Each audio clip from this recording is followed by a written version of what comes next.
Citation de Stephen Hawking. Il est possible que l'univers que nous percevons ne soit qu'une partie d'un multivers beaucoup plus vaste. Dans cet univers plus vaste, il pourrait y avoir de nombreuses copies de nous vivant dans d'autres mondes. Le télescope James Webb a maintenant trouvé la première preuve réelle de l'existence d'un univers miroir. Les galaxies qui semblent plus anciennes que l'univers proviennent en fait d'un contre-monde où les forces physiques sont similaires aux nôtres. Que se passe-t-il maintenant ? Sommes-nous en train de pénétrer pour la première fois dans des dimensions inconnues du multivers ? Et que pourrions-nous y trouver ?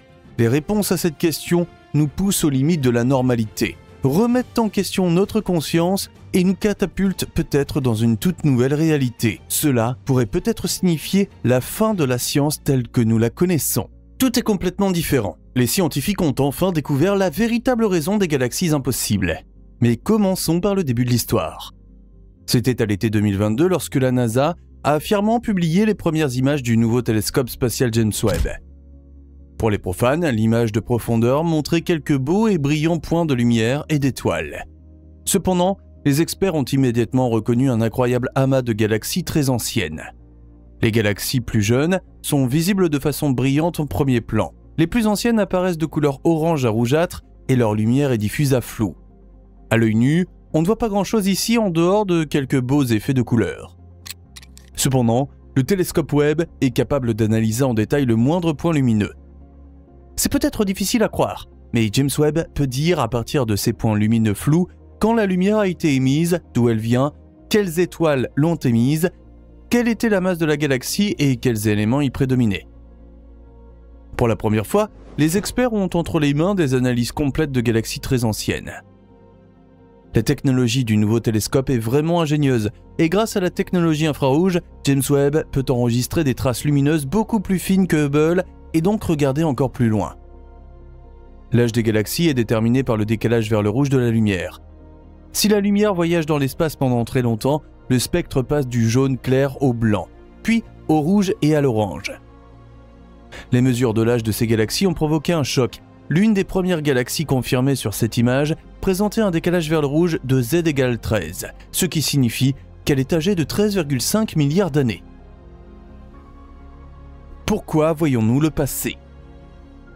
Venons-en au premier paradoxe de cette histoire. Lorsque nous regardons dans l'espace, nous voyons toujours le passé. C'est fou, mais c'est vrai.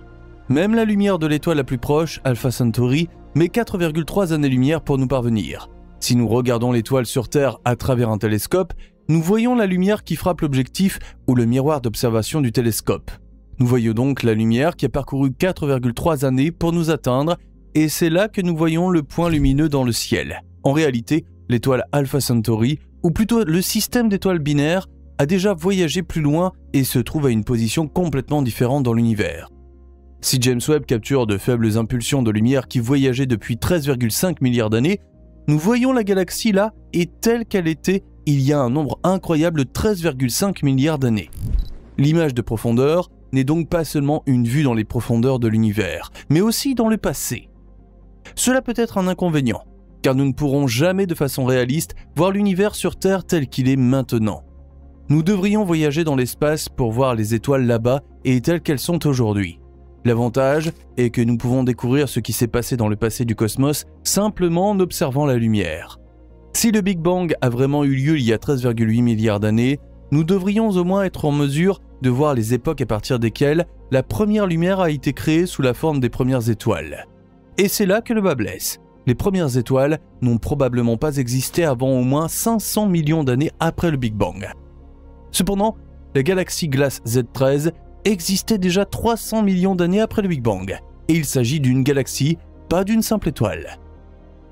Selon les données de mesure de James Webb, Glass Z13 est une galaxie très développée, prête à l'emploi. Cette galaxie a mis au moins 1 à 5 milliards d'années pour atteindre la taille et la luminosité que nous observons aujourd'hui. Mais cela ne peut pas être le cas, car cela signifierait que cette galaxie existait déjà avant le Big Bang. Big Bang, explosion d'étoiles, ou sommes-nous en train de regarder dans un miroir ? Comme tu peux l'imaginer, les scientifiques sont maintenant vraiment sur les dents. Comment expliquer une telle galaxie ? Et Glass Z13 n'est pas la seule. Peu de temps après, l'existence d'une autre galaxie avec une valeur Z encore plus élevée a été confirmée. La galaxie de Maisy existait déjà 200 millions d'années après le Big Bang et est une galaxie tout aussi bien formée que Glass Z13. Une autre découverte avait même une valeur Z supérieure à 20. F200DBZ045 est une galaxie candidate très décalée vers le rouge avec un décalage vers le rouge estimé à environ Z égale 20,4. Cela correspond à une époque située à environ 168 millions d'années après le Big Bang. Si les mesures peuvent être confirmées, F200DBZ045 serait l'une des galaxies connues les plus anciennes et les plus lointaines jamais observées. Ces 3 galaxies ne sont qu'une sélection parmi des dizaines de galaxies candidates qui attendent toujours d'être confirmées. Ces découvertes sont appelées candidates parce qu'elles ne peuvent être scientifiquement désignées comme des galaxies que lorsque d'autres équipes de recherche indépendantes ont confirmé les mesures. Citation. Les premières galaxies ont grandi très différemment de ce que nous pensions. John Mather, chef de projet et hyper spirituel du télescope James Webb, en est certain dans une interview. Ces résultats ne confirment en aucun cas qu'il n'y a pas eu de Big Bang, mais indiquent simplement que les étoiles et les galaxies se sont formées beaucoup plus rapidement que ce que l'on supposait auparavant. La physique classique donne raison à l'homme, tandis que les esprits modernes ne croient plus au Big Bang. De nombreux scientifiques sont convaincus que ces galaxies sont la mort de notre ancienne physique. Alors, qui a raison ? Jetons un coup d'œil aux explications que la physique classique a trouvées ces 2 dernières années pour ces galaxies impossibles. Un chercheur canadien a présenté une étude selon laquelle l'univers pourrait être beaucoup plus ancien. Il situe le Big Bang à un âge de 26,7 milliards d'années. Cependant, il pourrait aussi s'agir de 40 milliards d'années ou plus. Les calculs ont été effectués sur la base de la physique newtonienne modifiée et de la théorie de la fatigue lumineuse du chercheur suisse Fritz Zwicky. Une autre explication est qu'il y a eu des explosions d'étoiles dans l'univers jeune, c'est-à-dire de véritables explosions de naissance d'étoiles où une région particulièrement dense de l'univers produit un nombre inhabituellement élevé d'étoiles en très peu de temps. Cependant, cette explication ne peut s'appliquer que partiellement car elle n'est pas compatible avec les structures à grande échelle de l'univers. Le chercheur britannique Roger Penrose a proposé l'univers cyclique dès 2015, selon lequel notre cosmos a émergé directement d'un univers précurseur et certains objets ou structures de base de l'ancien cosmos ont pu être préservés. Cela pourrait désormais coller, car l'idée de Penrose peut certainement expliquer pourquoi il y a des galaxies qui étaient beaucoup trop vieilles beaucoup trop tôt. Toutes ces théories ont une faiblesse commune. Elles ne peuvent expliquer que partiellement les nouvelles découvertes, mais pas complètement. La dernière image en profondeur, un autre choc. Environ 1 an après la prise de la première image, le télescope Webb a pris une autre image en profondeur. Les scientifiques ont regardé avec enthousiasme un coin légèrement différent de l'univers. Une image différente serait-elle révélée ici? Non, malheureusement pas, ou peut-être heureusement. La deuxième image a confirmé les résultats de la première image en profondeur. La nouvelle image a également montré des rangées de galaxies si anciennes qu'elles ne devraient même pas exister selon les normes antérieures de la physique. En outre, cette image a également révélé une structure non identifiée auparavant qui se cache derrière l'amas de galaxies du Pandore et qui, en termes de taille et de dimension, n'aurait pas pu réellement exister dans l'espace jeune.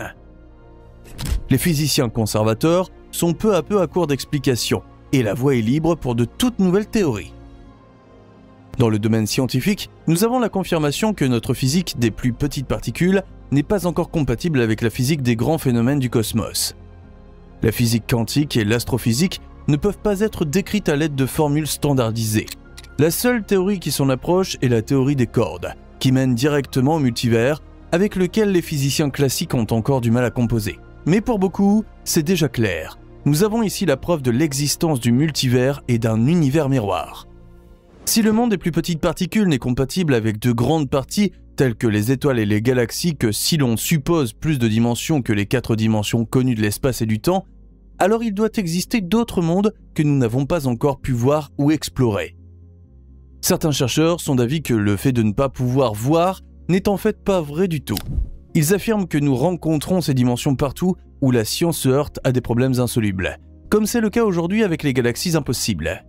Examinons les preuves qui montrent que nous observons pas le jeune univers après le Big Bang, mais le seuil de l'univers miroir.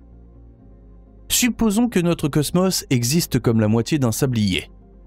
L'univers miroir est alors l'autre moitié du sablier.